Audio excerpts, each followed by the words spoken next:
اللہ تبارک و تعالیٰ کے بابرکت نام سے شروع، جو بڑا مہربان اور نہایت رحم کرنے والا ہے۔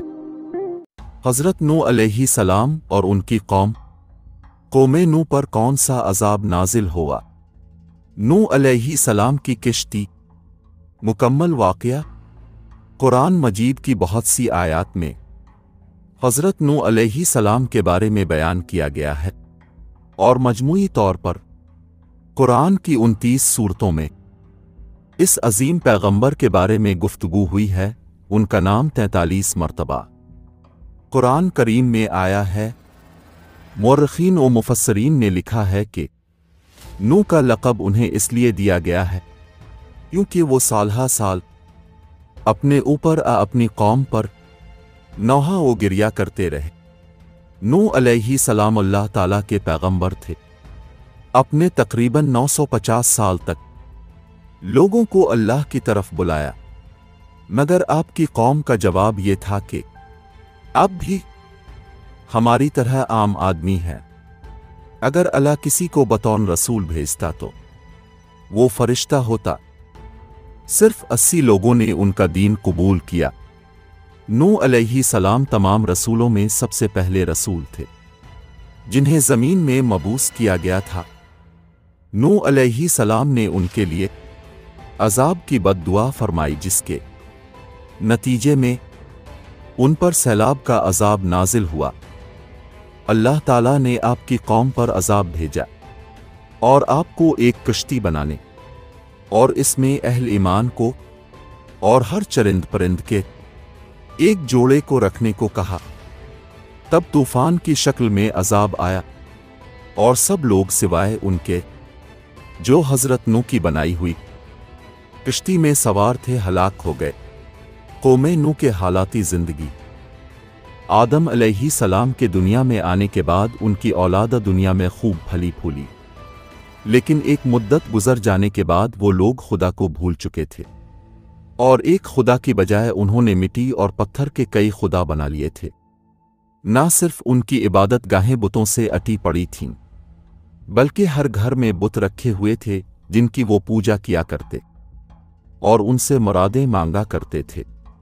نوح علیہ السلام نے اپنی قوم کو اللہ تعالیٰ کے احسانات جتلا کر سیدھے راستے پر چلنے کی تلقین کی اور اس بری راہ سے منع فرمایا۔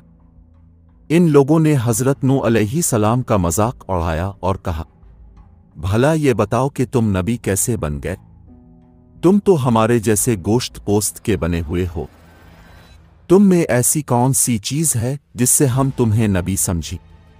اور اگر خدا کو نبی ہی بھیجنا تھا تو وہ کسی فرشتے کو نبی بنا کر بھیج دیتا۔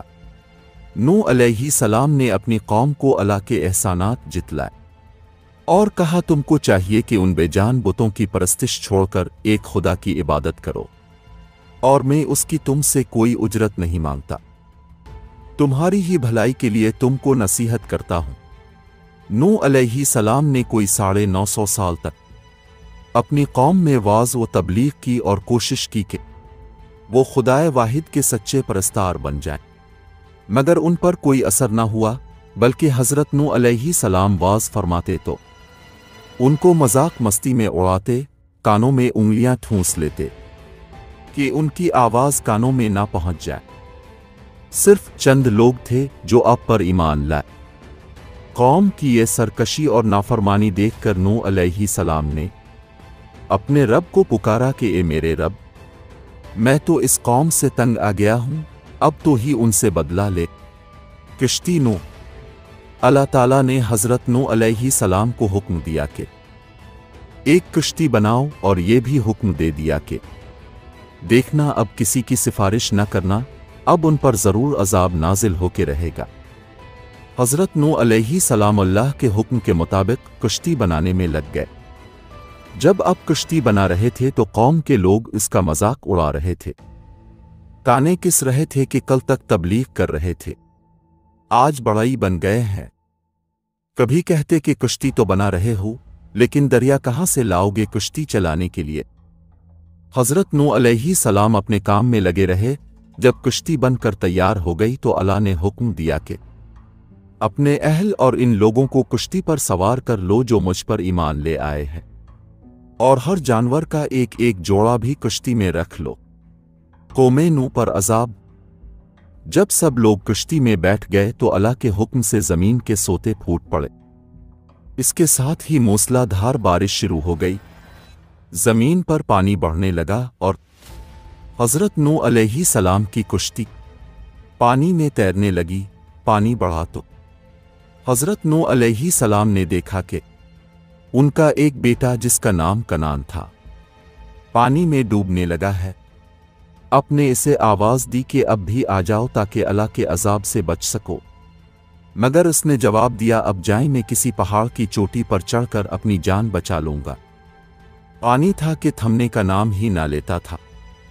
دنیا کے نافرمان اور سرکش لوگ اس سیلاب میں فنا کی گھاٹ اتر گئے، اور حضرت نوح علیہ السلام کی کشتی جو دی پہاڑی کی چوٹی پر جا کر ٹھہر گئی۔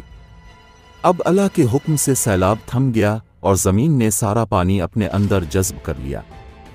اب اللہ نے حضرت نوح علیہ السلام کو حکم دیا کہ کشتی سے اتر جا، تجھ پر اور وہ لوگ جو تجھ پر ایمان لائے ہیں ان پر ہماری رحمتیں برکتیں نازل ہوں گی۔ چونکہ اس طوفان میں دنیا کے تمام لوگ ہی فنا ہو گئے تھے، صرف چند لوگ ہی زندہ بچے تھے، اس لیے حضرت نوح علیہ السلام کو آدم ثانی بھی کہا جاتا ہے۔ انہی کی اولاد اس وقت دنیا میں آباد ہے۔ نوح علیہ السلام کی اولاد۔ نوح علیہ السلام کے 3 بیٹے طوفان میں بچ گئے تھے کیونکہ وہ مسلمان تھے، حام، سام، افس۔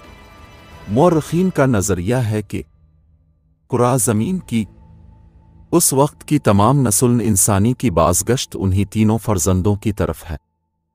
ایک گروہ حامی نسل ہے جو افریقہ کے علاقہ میں رہتے ہیں، دوسرا گروہ سامی نسل ہے جو شرق اوسط اور مشرق قریب کے علاقوں میں رہتے ہیں، اور آؤفس کی نسل کو چین میں آباد سمجھتے ہیں۔